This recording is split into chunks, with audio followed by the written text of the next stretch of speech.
देखें, इमरान खान पुरज़म बहुत है। मैं कल की मुलाकात में जो मैंने आपको बताया भी था कि ख़ास से पुरज़म थे और वो दोबारा जाना चाहते थे। एक तो हैरत उनको यही थी कि वो अक्सर समझते थे कि कॉन्स्पिरेसीज तो होती रहती हैं, ये भी होता है कि मार देंगे, ये कर देंगे, वो थ्रेट के तौर पर प्लानिंग भी होती रहती है। लेकिन ये मैंने कहता, मेरे वहम गुमान में भी नहीं था कि ये कर गुजरेंगे। और उससे उसने बताया कि उन्होंने कि मुझे एक से हौसला मिला है। अच्छा। उसकी वजह यह है कि एक पब्लिक सपोर्ट जो थी ना, उनके अंदर बहुत ज़्यादा इजाफा हुआ है इमरान खान साहब की। अब सूरत हाल ये है कि वो इस मार्च को शुरू करना चाहते हैं मंगल से, मंगल यानी 8 नवंबर से, और पीछे जो है वो काउंटडाउन बड़ी आसानी से आहिस्ता आहिस्ता शुरू हो जाएगा। और वो कहते हैं कि 15 दिन तक हम वहाँ पहुँचेंगे और वहाँ पर उसमें अपना रावलपिंडी में, और रावलपिंडी में अगर इमरान खान ने लीड किया और 2-1 दिन तो फिर ज़ाहिर बात है वही 27, 28, 29 वही तारीखें आ जाएंगी, जबकि पाकिस्तान में एक चेंज होने हैं, एक बहुत बड़ी। अगरचे कि उस चेंज को बहुत ज़्यादा सीरियस लिया जाता है, ऐसी बात नहीं है। मसला सारा यह है कि इस वक्त जो सूरत हाल बिल्टअप हो गई हुई है और जिस तरह की इस वक्त पूरे मुल्क के अंदर डिवीजन आ गया है, वो बड़ा खौफनाक है। मैं आपको एक बात बताऊं कि इमरान खान ने जिन 3-4 चीज़ों का जिक्र किया है वो बहुत अलार्मिंग है। अच्छा। और ये प्लेइंग विद द फायर हैं जो कि इस वक्त हुकूमत कर रही है। वो कहते हैं कि मुझ पर हमला होता है, जिन्हें आप अंदाज़ा करें कि बेनज़ीर पे हमला हुआ था, पूरी कौम सन्नाटे में थी, किसी ने कोई मजाक नहीं उड़ाया, कुछ नहीं हुआ। बिल्कुल। उससे पहले इमरान खान साहब जख्मी हुए थे, नवाज शरीफ खुद जाके उनको हॉस्पिटल में देखने गए थे। इसके अलावा और बहुत सारे वाक़यात होते रहे हैं। एक बड़ी सेंस प्रिवेल करती रही है, कोई बात नहीं करता रहा। वो कहता है अटर सरप्राइज कि आपका लेवल इस लेवल पे आ चुका हुआ है कि आप होता है, और उसके कुछ थोड़े अरसे के बाद ट्वीट शुरू हो जाते हैं कि ये एक मजहबी दहशतगर्द है। और बकायदा उन्होंने कहा कि पहले फलां पे शुरू होता है, फलां पे शुरू होता है, फिर फलां पे शुरू होता है, तो नाम नहीं है, मैं नाम नहीं लेना चाहता, वो हमारे साफी दोस्त हैं। लेकिन उनको खुद इस इमरान खान की तहरीर के बाद खुद अपने गिरेबान में झांकना चाहिए कि उनको कर क्या रहे थे। फिर उसके साथ साथ एक वीडियो जो है उनकी रिलीज कर दी जाती है, और उस वीडियो को सबसे पहले पाकिस्तान टेलीविजन रिलीज करता है। बिल्कुल। मैंने अपनी जिंदगी के अंदर किसी मुजरम को इतनी वीआईपी ट्रीटमेंट देते हुए नहीं देखा जितनी वीआईपी ट्रीटमेंट इमरान खान साहब पे फायर करने वाले की थी। यानी जिस शख्स पे फायर हो रहा है उस पे उसकी तो गुफ्तगू नहीं दिखाई जा रही, उसका तो बयान नहीं दिखाया जा रहा, उसकी तो स्टेटमेंट नहीं दिखाई जा रही, ये भी नहीं दिखाया जा रहा उस पे साथ हुआ है, उस शख्स को पोर्ट्रे किया जाता है। और फिर आप हैरान होंगे कि वो बात उन्होंने बड़ी कड़ियां जोड़ी हैं, बिल्कुल सही जोड़ी हैं, कि फिर उस लड़के के बयानियों को लेके उसको सच साबित करते हुए कि वो बिल्कुल सच कह रहा है, वो बिल्कुल दुरुस्त कह रहा है। वज़ीर दाखिला भी यही बात करते हैं, वज़ीर दिफा भी यही बात करते हैं, और पाकिस्तान के चंद एक साफी भी यही बात करते हैं। ये बहुत खौफनाक चीज़ है, और ये इस खौफनाकी का आप अंदाज़ा इसलिए नहीं कर सकते कि ये इमरान खान के कम अज़ कम और कुछ नहीं तो 50% तो पाकिस्तान के अंदर सपोर्टर मौजूद हैं। आप उनके जज्बात के साथ खेल रहे हो, आप उनको रिटेलिएट कर रहे हो। फिर सबको पता है कि इस सारे सिनेरियो के अंदर जो कुछ हो रहा था उसके पीछे कौन है, लोगों को अंदाजा है। फिर आप उसको प्ले करते हो।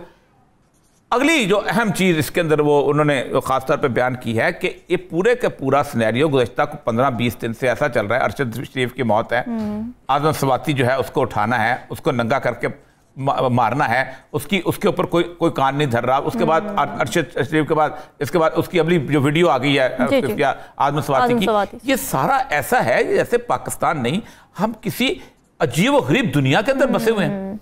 इससे क्या होगा?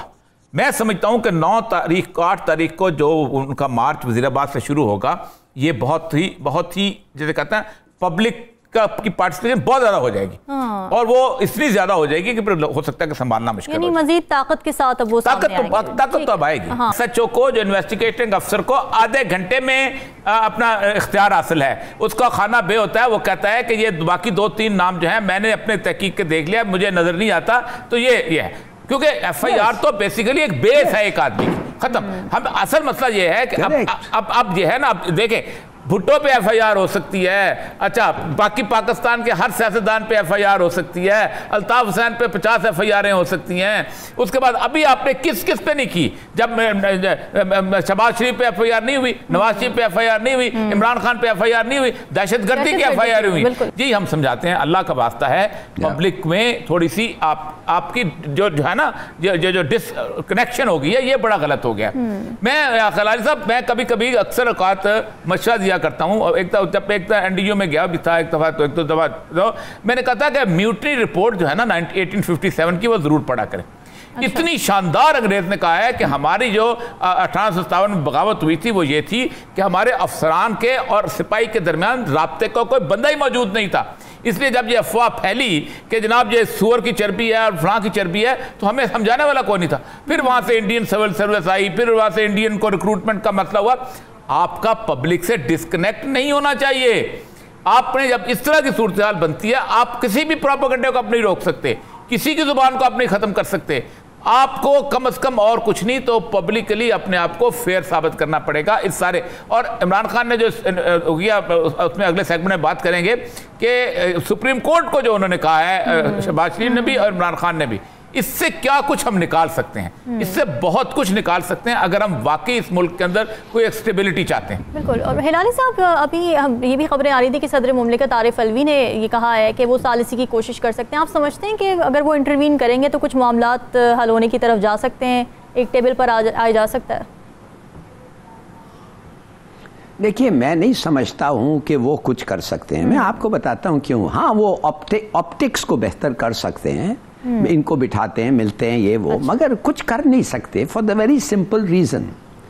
अब आप आ जाएं, एफआईआर को छोड़ दें। एफआईआर का तो मैं कहता हूं इट्स खामखा। जब एक चार्ज होता है उनके खिलाफ जिसमें वायलेशन ऑफ द लॉ होता है, थोड़ा सा 1 2 3 4 5 6 10 तक गिने और फिर बोलें, तो ऐसा लगता है कि इदारा का आप ऑनर बचा रहे हैं। जी, तहरीक इंसाफ के रहनुमा भी ये बात कह चुके हैं कई दफ़ा कि एक शख्स पर तनकीद को इदारों पर तनकीद नहीं करार दिया जाना चाहिए। और ये साहब, आप अग्री करते हैं इस बात से? देखिए, पहली बात है जैसे उन्होंने कहा ना कि आईएसआई को जो है, आईएसआई जो है बुनियादी तौर पे अब एक नंबर 1 एजेंसी है। मैंने आईएसआई के साथ कम से कम 10-12 साल एज अ डिस्ट्रिक्ट मजिस्ट्रेट और सब डिवीजन मजिस्ट्रेट काम किया, और मैं अफगान जहाद के ज़माने में बॉर्डर एरिया में था। ये सारे ऑपरेशन मेरे सामने होते थे, और उस जमाने में आप सोच नहीं सकते कि अमेरिकन जो थे, जिससे कहते हैं फ्लैबरगास्टेड, हैरान रह जाते थे कि इनकी इन्फॉर्मेशन, इनका ताल्लुक, इनका जाना वाना। और आप सोच नहीं सकते कि पाकिस्तान में जो इंडस्ट्रियल इन्वेजन जो रुकी है वो तो, वरना तो रूस जो था वो वहाँ पहुँचा होता अपना समुद्र तक, कराची तक, और रूस का हमारा हाल वही होता है जो ताजिकिस्तान का हाल है, उज्बेकिस्तान का हाल है, किर्गिस्तान का हाल था। गुर्बत थी, अफलास थी, कुछ नहीं था। जैसे रशियन फेडरेशन टूटी है, क्या बुरा हाल था, मैंने तो जाके देखा उसके अंदर। लेकिन असल मसला पता है क्या है? असल मसला यह है कि आप जिस वक्त पाकिस्तान के इंटरनल अफेयर्स के अंदर किसी न किसी तौर पे इंटरवीन करने के कोशिश करते हो, तो फिर आपने क्लियर किया करो, मत करो। उसकी बेसिक वजह यह है कि इतनी बड़ी बड़ी एजेंसीज बन चुकी हुई हैं, आईबी बनी हुई है, एफआईए बनी हुई है, बाकी चीजें बनी हुई हैं। सारा काम तो आपने सिविल एडमिनिस्ट्रेशन से ही करवाना होता है ना, किसी और से नहीं कराना था। आपने डिप्टी कमिश्नर को तो कहना होता है जाओ जाके छापा मारो, आपने उसी को तो कहना होता है जाके रास्ता रोको, आपने पुलिस वाले तो कहना होता है जहाँ के कब्जा छुड़वाओ। बराह रास्त तो कोई नहीं आता। तो फिर उसी फेस को सामने रखा करो। वो फेस बहुत जरूरी है। वो इसलिए जरूरी है कि बराह रास्त लोगों के सामने इस तरह की गुफ्तगू ना हो सके। देखिए, पहली बात तो यह है कि फिक्रा बोल दिया जाता है कि सुप्रीम कोर्ट का चीफ जस्टिस या फुल बेंच कमीशन बना लें। इमरान खान साहब ने भी एक्सेप्ट कर लिया। हाँ। पाकिस्तान के कानून में क्या इसकी हैसियत है और क्या सूरत है, पहले इसको देख लेते हैं, और पिछले जितनी भी चीज़ें आई हैं उसको भी देख लेते हैं। 2 मिनट में पता चल जाएगा, ताकि हम नारों की जिंदगी में रहें। लोगों को बाकायदा एजुकेट करना चाहिए। देखिए, एक तो है आप commission act, inquiry commission act है, उसके तहत 61 का है, जिसके तहत उन्होंने कमीशन अरशद शरीफ का बनाया था। वो उसकी कोई हैसियत नहीं है। वो गवर्नमेंट को रिपोर्ट पेश होती है, गवर्नमेंट उठा के उसको किताब अलमारी में बंद कर दे, वो अपनी जगह रह जाता है। दूसरा वो कमीशन है, जैसे महमूद रहमान कमीशन थी। महमूद रहमान कमीशन की रिपोर्ट आई, जुल्फिकार अली भुट्टो साहब के पास पड़ी रही, भुट्टो साहब ने उसको छुपाए रखा, आखिर इंडिया से वो किताब लीक हो, इंडिया में छप गई। बिल्कुल ठीक।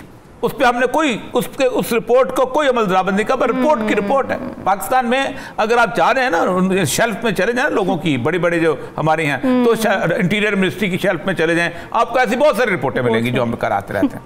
और इन्वेस्टिगेटिव फुल बेंच जो है, बुनियादी तौर पर हमारी जो अदालतें हैं वो हैं एडवर्सोरियल, जिसमें हम मुद्दई को साबित करना पड़ता है कि क्या चीज़ है, और वो उस पर बारे सबूत उसके पास होता है। ठीक, लेकिन आपको टर्न करना पड़ेगा सुप्रीम कोर्ट को इंक्विजिटोरियल प्रोसीडिंग्स में। अच्छा, जैसे हुआ था मेमोगेट के मामले में। मेमोगेट में हुआ ये था कि कियानी साहब चले गए थे और नवाज शरीफ साहब काला कोट पहन के चले गए थे, और उन्होंने पाकिस्तान के पूरे लीगल सिस्टम को उलट दिया था, इंक्विजिटोरियल कर दिया था, तफ्तीशी बना दिया था। फायद ईसा साहब को बाकी 3 चीफ जस्टिस से मिला के एक इंक्वायरी कमीशन बनाया गया था, और उसके अंदर बाकायदा जैसे होता है वो उन्होंने रिपोर्टें ली थी। मैं कहने का बुनियादी सजेशन ये है कि अगर दोनों एग्री करते हैं तो देर नहीं करनी चाहिए। अच्छा, टर्म्स ऑफ रेफरेंस डिक्टेट कर देनी चाहिए, और जैसे इमरान खान कहता है, बिल्कुल ठीक कहता है कि साइफर से शुरू हो जाए अब तक। अच्छा, यानी ये 18 मार्च से लेके अब तक 7-8 महीने के अंदर जो वाकयात हैं, जिसमें अरशद शरीफ का केस आता है, जिसके अंदर असेंबली की सूरत हाल आती है, कोई इतना मुश्किल काम नहीं है। ठीक, रेगुलर डेली बेसिस के ऊपर इसमें आजम सवाती आ जाता है, जिसमें शबाज गिल आ जाता है, ये सारे इवेंट, और जिसमें बाकी सारी चीजें आ जाती हैं, इमरान खान का धरना आ जाता है, इसको सारों को एक सीक्वेंस में लेके इसके ऊपर बाकायदा तब करना चाहिए कि हमने कहाँ कहाँ गलतियां की, उस गलतियों में कसूरवार कौन था, और ये पब्लिक होनी चाहिए। कोई इतनी बड़ी बात नहीं होती।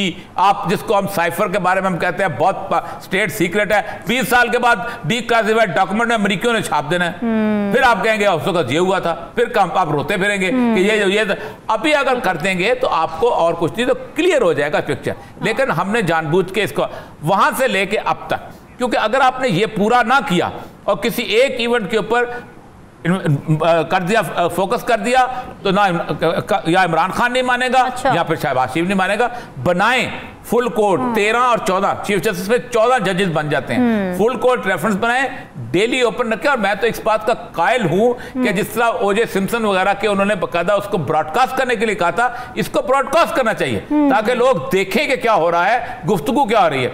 लोग साफियों को उसमें ना रहे कि एक साफी एक टिकर भेज रहा है, दूसरा साफी दूसरा टिकर भेज रहा है, तीसरा जगह है। ये साफी भी तो हमारे कमाल के लोग हैं ना, एक भी जिस तरह के चाहे प्ले करते हैं।